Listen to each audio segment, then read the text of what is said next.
Hello guys, स्वागत छ तपाईहरुलाई मेरो नयाँ च्यानल र पहिलो भिडियोमा। धेरै दिनको सोचपछि युट्युब च्यानल खोल्ने र कुनै न कुनै केही न केही टपिकमा भिडियो बनाएर पोस्ट गर्ने भन्ने धेरै दिन पहिलेदेखिको नै मेरो सोच थियो।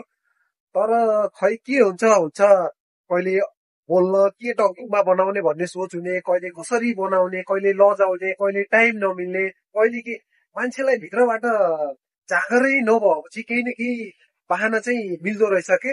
त्यो कारणले गर्दा मैले आजसम्म केही नि भिडियो नि बनाउन युट्युब च्यानल खोल्ने सोच धेरै पहिला हुँदा हुँदै पनि केही पनि गर्न सकेको थिएन। तर आज खै कसरी मेरो मन खै के भयो, मेरो मन एकदमै नै चेन्ज भएर आएको छ। त्यही भएर म एउटा भिडियो सुट गर्छु भनेर म यो समुद्रको छेउमा, म हाल रोमानियामा छु। रोमानियाको जुपिटार के कोस्टन्टा भन्ने ठाउँमा, कोस्टन्टाको यो जुपिटार भन्ने एरिया हो। यहाँ चाहिँ ल हेर्नुहोस्, यो चाहिँ ब्ल्याक सी छ चारैतिर, ब्ल्याक सी। यसको छेउमा म एउटा सिफ्ट, बिहानको एउटा सिफ्ट काम भ्याएर चाहिँ म यहाँ नुहाई धुवाई गरेर एकदम फ्रेस भएर नयाँ जोस जाँगर लिएर म एउटा भिडियो सुट गर्नुपर्छ भनेर यो समुद्रको छेउमा आएको छु। मैले काम गर्ने एकदमै नजिकै छ, धेरै टाढा पनि छैन, एकदमै नजिक। 2-4 कदम हिँड्ने बित्तिकै ठाउँ छ। यो तपाईँले यसरी हेर्न सक्नुहुन्छ, यो समुद्रको छेउमा पुरै ल हेर्नुहोस्, यताबाट राम्रोसँग देखिएको छैन होला सूर्यको किरणले गर्दा। यताबाट यो सबै होटलहरू हो समुद्रको छेउमा। यो सिजनल काम हुन्छ, यहाँ चाहिँ 4-5 महिना मात्र चल्छ। एक्ज्याक्टली होटल खुल्ने भनेको तपाईँहरूको यहाँ चाहिँ 3 महिना चल्ने हो। त्योभन्दा वर्करहरू आउन चाहिँ 3-4 महिना पहिले के अरे चल्नुभन्दा 2-3 महिना पहिले नै आउँछ, किनकि होटलको सरसफाइदेखि लिएर सबै कुराहरू तयार गर्नुपर्ने हुन्छ। यो ठाउँ होटल चल्ने भनेको सिर्फ 3 महिना हो यो ठाउँमा। बाँकी ठाउँ चाहिँ एकदम रमाइलो छ, अहिले एकदम सुनसान छ। यहाँ अहिले म काम गर्ने ठाउँमा भनेको 30-32 जना नेपाली साथीभाइहरू हुनुहुन्छ। सबैजना अहिले काममा जानुभएको छ। म चाहिँ किचनमा काम गर्ने भएको हुनाले बिहानको खाना खाएर भ्याएर त्यसपछि चाहिँ म भिडियो सुट गर्न यो ब्ल्याक सीको छेउमा आएको छु। अब चाहिँ बेलुका 5 बजे गइन्छ, फेरि खाना पकाइन्छ। केही रोमानियनहरू हुनुहुन्छ र नेपाली साथीभाइहरू हुन्छ, उहाँको लागि खाना बनाइन्छ। एकजना रोमानियन साथी हुनुहुन्छ, एकजना म छु। त्यही हो। अनि के टपिकमा भिडियो बनाउने, के जानकारी हजुरहरूलाई चाहिएको छ, त्यसको बारेमा केही तपाईँहरूलाई जिज्ञासा छ भनेपछि मलाई दिनु होला। म त्यो टपिकमा भिडियो बनाउने छु। केही जानकारीहरू तपाईँहरूलाई चाहिएको छ रोमानियन युरोपको बारेमा, त्यसको बारेमा पनि म तपाईँहरूलाई दिन सक्छु। ब्ल्याक सी हेर्नु त, अहिले म एउटा सानो त्यो माथि डाँडाबाट पनि यो पुरै समुद्र ब्ल्याक सी देखाउने कोसिस गर्दैछु।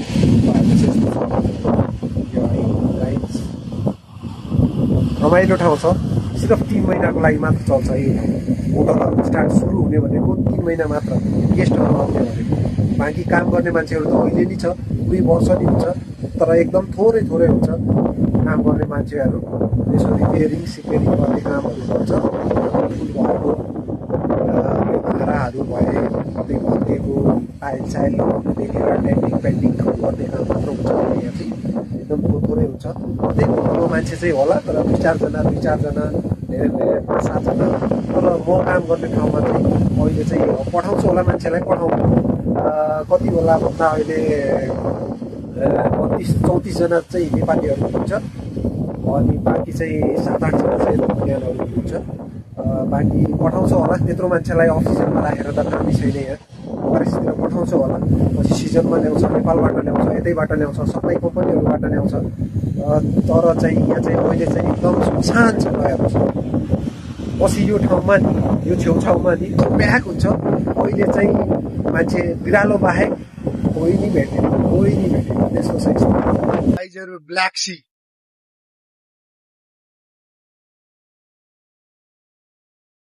यो छेउहरूको सबै होटलहरू है, ठुलो ठुलो होटलहरू छ। 3 स्टार 4 स्टार सम्मको होटलहरू हुन्छ यहाँ चाहिँ। यता यो हल्का डाँडा जस्तो छ, सुन्तमा होटलहरू छ। अनि यो यो म काम गर्ने त्यो होटलको उतापट्टि छ। उतापट्टि 3वटा होटल छ म काम गर्ने कम्पनीको चाहिँ। है। अनि यो हेरौँ यो शंखे गिरा यो सबै यो समुद्रको भित्रबाट उसले एउटा मसिनले निकालेर यो बाहिर निकालेको कति सबै यो गिराहरू शंखे गिराको यो खोलहरू सबै टोटल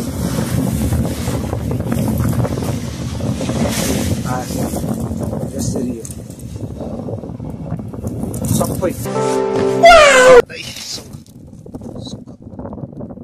यस्तो शंख भेटाएको यो शंख यस्तो भेटिन्छ यस्तो शंखहरू थुप्रै मैले यसरी बिकिन लगाएको भन्दा भर्खरै नुहाएर आएको चिसो छ एकदम हावा चलेछ है यो कारणले गर्दा हामीले घाम लागेछ तर पनि भर्खरै नुहाएर आएको हुनाले गर्दा एकदम चिसो हावा चलेछ कि बिमारी हुन्छ हस्पिटल जाँदा एकदम गाह्रो भाषा डक्टरहरू इङ्ग्लिसमा कमै बोल्छ आफ्नै भाषा बोल्छ फेरि रोमानियन भाषा बोलेर भने तैँले किन सिकिनस् किन जान्दैनस् भनेर भन्छ धेरै जवाबै दिन्न कि एकदम घमण्डी टाइपको सबै चाहिँ हुन्न कुनै प्रायः राम्रो उपचार चाहिँ राम्रो हुन्छ एकचोटि तर भाषाले गर्दा हल्लो चाहिँ भयो औषधिहरू एकदम महँगो हुन्छ त्योभन्दा केही घटना आफूसँग जोग्रता हुनुपर्छ भन्ने त्यो चाहना हो त्यो कारणले गर्दा भर्खरै नुहाएर आफू भएर एकदम चिसो पनि भइरहेको थियो त्यही भएर पनि घामको हावा चलेछ नि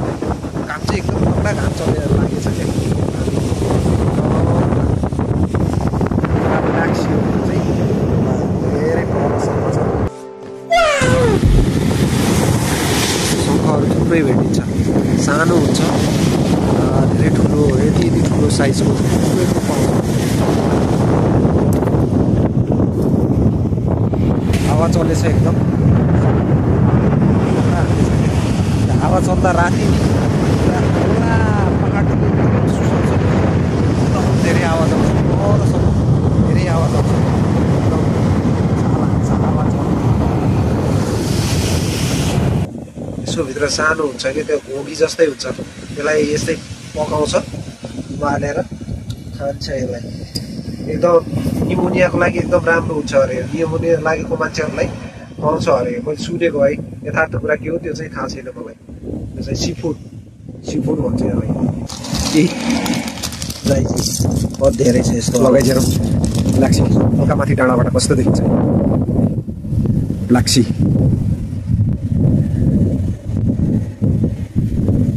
मैले अहिले भिडियो सुट गरेको ठाउँ त्यहाँ गएर बसेको थिएँ म मेरो भिडियो पुरा हेरिदिनु भएकोमा धेरै धेरै धन्यवाद हस्त जय नेपाल।